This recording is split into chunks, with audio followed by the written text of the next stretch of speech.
What a brutal place to have to do time on planet Earth. Living? Guys, we're not living right now. We're indulging a bunch of egomaniacs that always have a plan. And they always talk about plans and the plans that God has for your life and all their great plans. And I had dreams and aspirations, but I never made plans. Because, when you make plans, you'll do anything to make sure you accomplish your dreams and aspirations. Okay. So I make it a very important point of my life is not to have any fucking plans. I don't have any fucking plans. I was 4 years old, this group, there were corporations watching me my whole life, all right? And focusing on me, they knew what they were going to do because they already did it kind of thing. And, fucking assholes, yeah. And so, all the stuff I saw about having dreams about, all the stuff that Jesus rolled with me, the woman in my future and all that stuff, that was just the rape of a 4-year-old who was going to take away their cocaine at the club. And they all want to get in Studio 54 and do cocaine at the club because you get a hobnob with all the, you ever seen that movie Hustlers? It's the most honest, when the guy gives them money for sex and you're like, that sounds horrible. It is horrible, but a lot of us have been married, right? Okay, it's knowing I'm not shackled by forgotten words and funds and the ink stains that are dried upon some line. But Townes Van Zandt, did he write that too? I don't remember who wrote that one. Townes Van Zandt, that's the dude who wrote, Where He Got the Bread to Go. Ain't nobody knows, right? And Pancho can sing the blues all night long like he lives too, right? So I don't know if he wrote that one too. I don't know who wrote that one, but I know it was a country folk. Because it's very through cupped hands, rounds, tin can. I pretend to hold you to my breast and fine. That you're moving on the back roads by the rivers of my memory. For hours you're just gentle on my mind, right? I had a wife that kind of resembled Jennifer Lopez, and then she tried to live like Jennifer Lopez, and it was absolutely infuriating. Because she wasn't, we didn't need to. It was more fun paying attention to the kids and trying to get Patrick back in the house than it was make the house fun for Patrick to come back and live in, than it was, trying to pretend to be a celebrity on TV. Because, and Nicole Smith's life sucked. The Kardashians' life sucks, Nicole Richie's life sucks. Paris Hilton's life sucks. Okay. They walk into the room, they suck all the fun out of the building. It's all about me. Oh, fuck, here we go. And they think they have a great time because they come with these huge entourages, okay, of egomaniacs saying, you're on TV, Andy Warhol just threw up all over your living room. Yeah, that's great.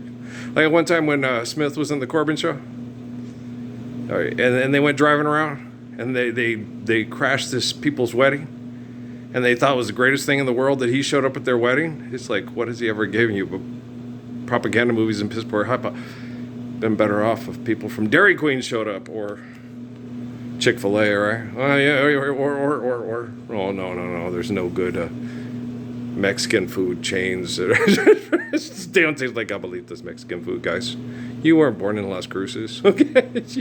You weren't born in Razor. You weren't raised next to Nate Diaz's house where my brothers shoveled pig pens to get first shot at tamales and tortillas. And no, mijo, no.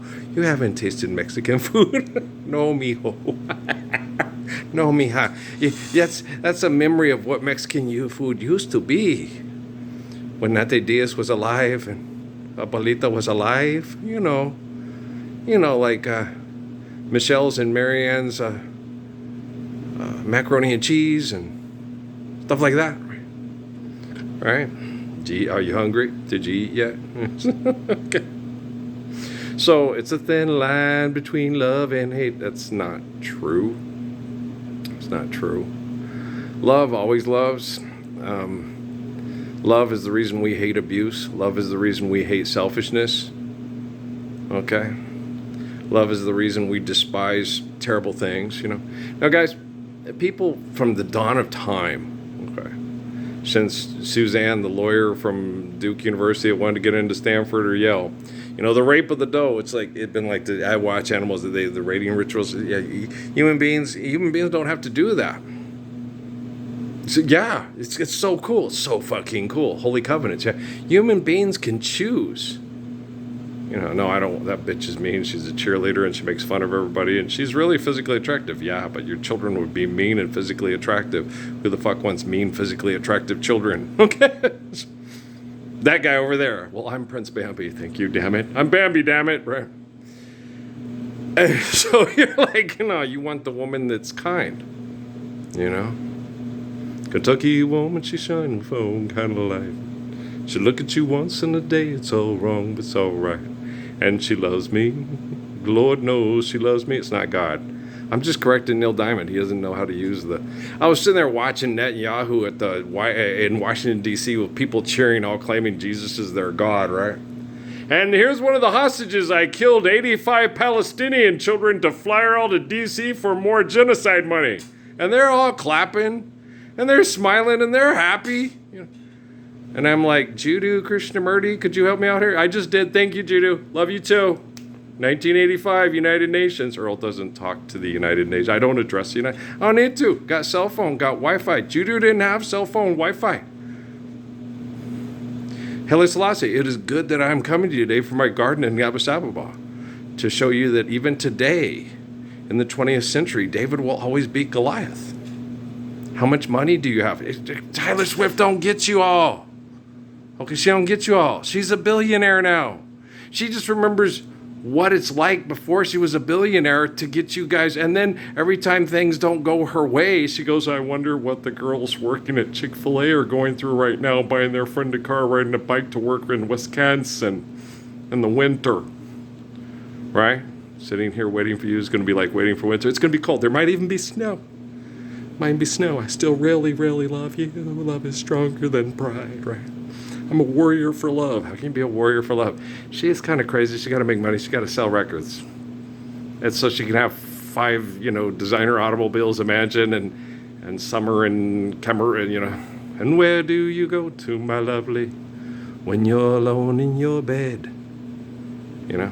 Tell me the thoughts that surround you. I don't know what's going on. We did that like 10 years ago with Jennifer Lopez and drove me crazy, right? And then there was Amy and Natalie, and my mom. They drop everything. Sometimes you get a thing for me and you want my company. So you call me and I'll drive for miles around to be with you. Is it love you're after or just a good time? It's like, what about you? You dropped everything. Your friend was supposed to get a ride to her mother's funeral and you had to go, there's this R&B singer I like and he's 40 miles down the road in Louisville and I'm going to go have saxophone. Okay, so he's a dog and he fucks everybody every time he lands, right? Okay, but is it love you're after or just a good time? Is it love you're after or just a good time? Do you ever ask yourself the same fucking questions when you talk about him like he's a dog in heat? Just curious. How about the Lord's Prayer? You guys ever tried that? You live Lord's Prayer? If a dog is in heat, it's like, see, you wouldn't want to be you, all right? This isn't the raping of the doe, not Prince Bambi. A man, am a man, am are and still is. Okay.